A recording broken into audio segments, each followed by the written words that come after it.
Olá, boa noite a todos e todas. É um prazer estar aqui com vocês hoje. Meu nome é Miriam Garcia, eu sou gerente sênior de políticas públicas no WRI Brasil. Já vou explicar para vocês o que é o WRI Brasil, mas antes de explicar, dizer que eu sempre fico muito feliz de estar em palestras, de participar de atividades com alunos de graduação de Relações Internacionais. Sou internacionalista de formação, ingressei no curso há 20 anos e eu não me lembro de ter tido nenhuma palestra sobre a questão de clima ou questão ambiental.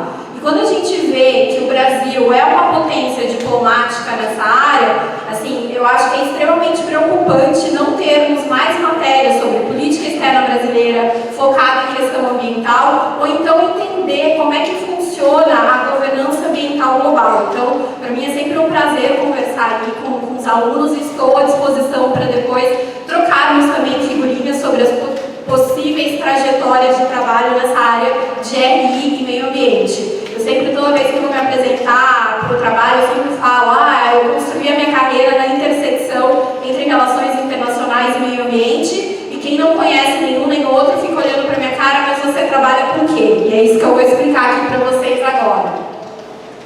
Eu trabalho numa organização global que se chama WRI Brasil, é uma ONG que foi fundada nos Estados Unidos há 40 anos por filântropos que tinham interesse em entender melhor como é que funcionava a questão do meio ambiente, o quanto isso poderia impactar naquele primeiro momento uma política norte-americana e depois a política internacional.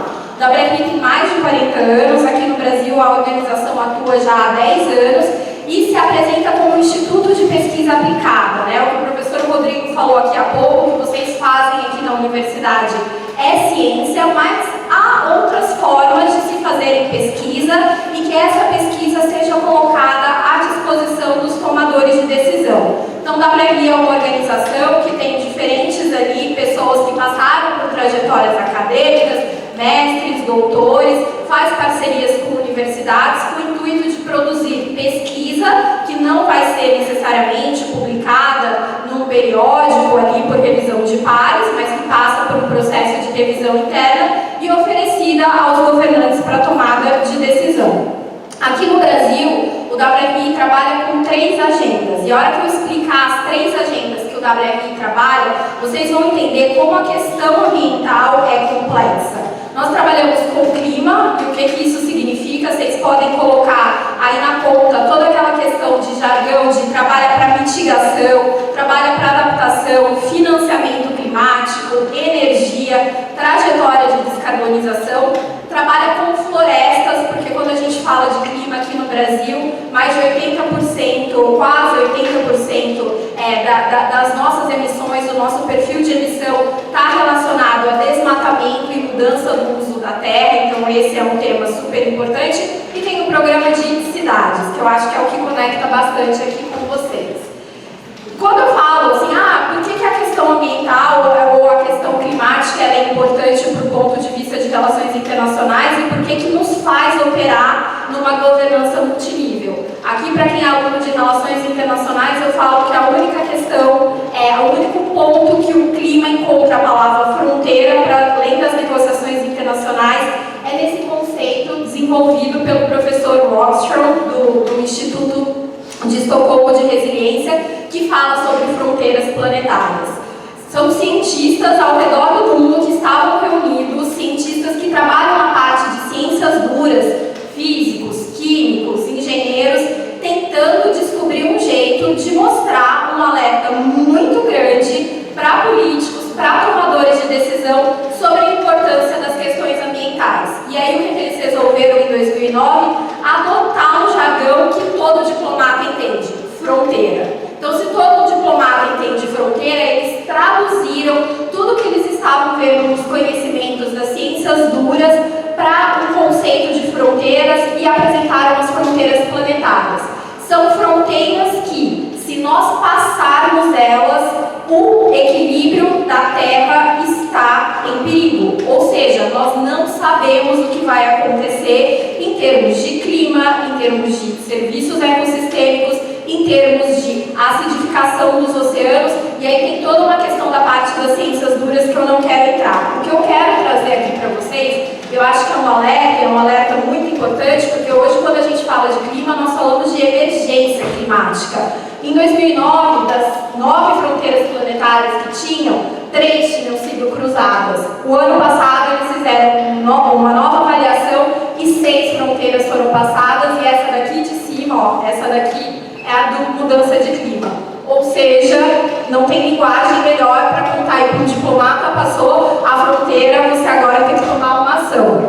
Aqui só para trazer para vocês, né, que eu acho que é sempre importante, às vezes a gente da parte, né, da área de humanas vai dialogar com quem trabalha com clima e precisa entender um pouquinho da parte das ciências duras, que a gente está falando aqui é do aumento da emissão de CO2, e o que os dados que a NASA trazem para a gente é que desde a Revolução Industrial isso só tem subiu 50%. Ou seja, não há dúvida nenhuma de que as mudanças climáticas são causadas por emissões efetuadas pelo homem e não é um fenômeno natural. E o que tem isso a ver com política, né? Esse gráfico aqui é um gráfico que eu trago do relatório do IPCC, que foi lançado no ano passado. O IPCC é um painel intergovernamental, ele foi criado para ser, assim, um posto de encomenda de estudos científicos para as negociações internacionais de clima. Então, eles publicam regularmente estudos. E na parte dos estudos, para além de trazer todos os alertas aí sobre a questão de funcionamento da atmosfera e quanto isso impacta a natureza e as pessoas, tem capítulos sobre governança e sobre política. E o que eles trazem a solução para a mudança climática passa pela tomada de decisão pública, pela regulação, que vai também afetar a tomada de decisão privada.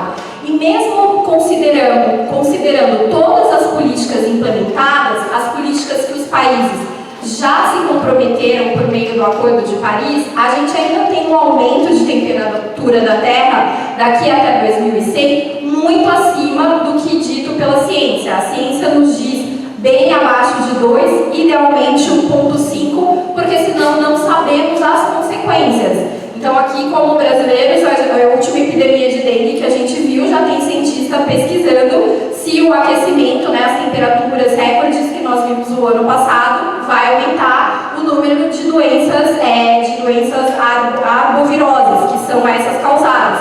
Então, dengue, malária, o mosquito da dengue não vai ficar só nos trópicos, já vai aparecer ali em países de situação temperada.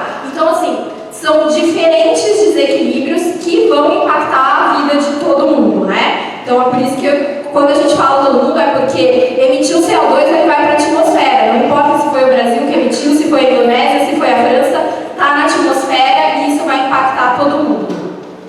E quando a gente fala de governança climática, né, por que fazer essa conversa entre ciência e política e por que entender política de uma perspectiva multinível? É interessante dizer que boa parte das negociações tem sempre um jargão que eles dizem, as negociações ou o texto final da negociação, e isso aconteceu lá em Dubai, na COP de Dubai no ano passado, ele é baseado no melhor conhecimento científico disponível, porque nós partimos da premissa que o conhecimento científico sempre está sendo revisto, refinado e aprimorado. Então, se lá atrás a gente entendia uma partezinha sobre o que a mudança do clima significa e como é que ela impacta, hoje a gente entende muito mais e a perspectiva é que daqui a 10 anos mais ainda. O que faz com que os processos de negociação precisam ser revistos para serem ambiciosos o suficientes a partir do melhor conhecimento científico disponível. E ele opera numa lógica de governança multinível, porque, como disse o professor Osmani aqui, é uma lógica de que o tomador de decisão, o líder ali da prefeitura, e vocês vão ter depoimentos, é a primeira porta que vai sentir. Então, quando você pensa em defesa civil, geralmente você pensa na defesa civil da sua cidade, que vai ali tratar de um evento climático extremo que pode ter sido um deslizamento. Então, quando a gente fala sobre isso, a responsabilidade é compartilhada. Mas essa questão de uma governança multinível e compartilhada, digamos assim, é uma experimentação do tema de mudança climática, e mais do que uma experimentação, né, é algo que está sendo assim colocado em prática numa lógica muito rápida, né, numa lógica que alguns eu estou fazendo e estou aprendendo como é que funciona o processo e tenho ali tentativas de erros, tenho alguns acertos e tento avançar isso. Esse daqui é um quadro que eu trago de uns pesquisadores que publicaram há 2 anos, que eu acho que é fantástico.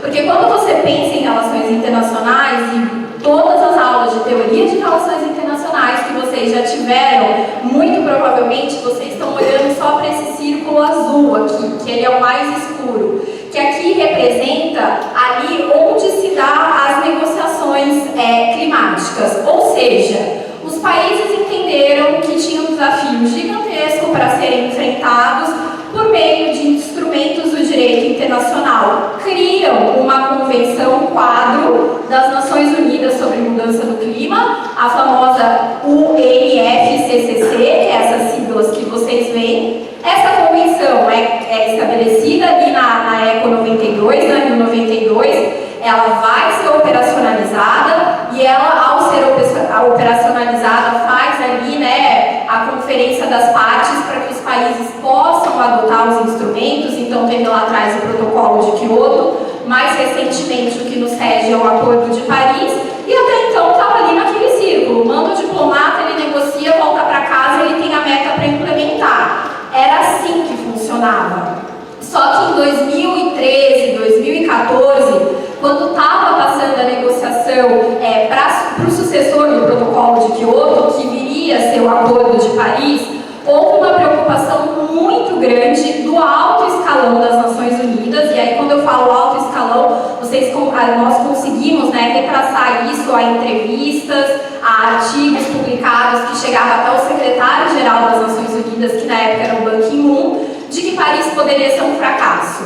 E que se Paris fosse um fracasso, seria um fracasso que poderia transbordar para todo o sistema das Nações Unidas. E aí eles começaram a pensar lógicas de incentivo para que os diplomatas fossem lá e adotassem o acordo, Hoje a gente tem o Acordo de Paris, a gente cobra, fala, ele não está sendo operacionalizado, o que está lá não está sendo prometido, mas no passado não tão distante não tinha nem a segurança de que você teria o Acordo de Paris.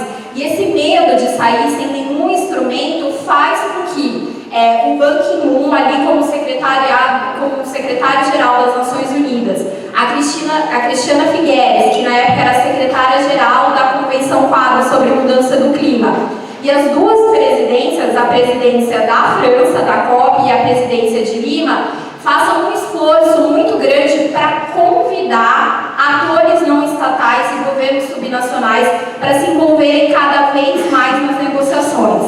Se nas negociações você tinha plenárias, que você só tinha representantes de países membros, de estados, hoje você tem plenárias que você tem ali convite para que um CEO de uma Unilever possa falar, para que um prefeito possa falar. Isso é reconhecido como processo de negociação? De forma alguma. A negociação continua entre estados soberanos, mas você muda a dinâmica da sala e você começa a enviar um sinal para os diplomatas.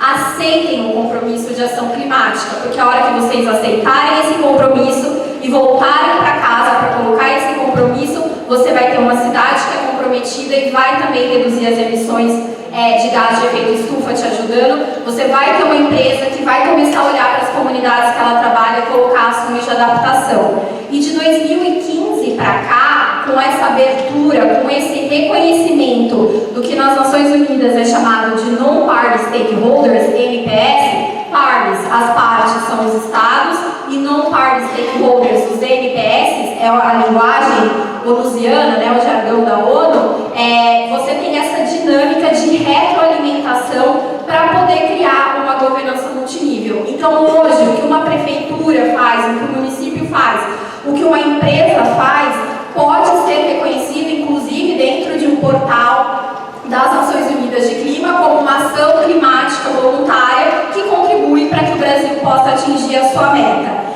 A dinâmica de como a gente olha as negociações internacionais de clima mudou fortemente. Quando você olha para clima, não é a mesma lógica de, por exemplo, que quem trabalha com segurança e vai olhar o Conselho de Segurança, que é quase que a mesma lógica lá de trás da Fundação das Nações Unidas, poder de veto manda.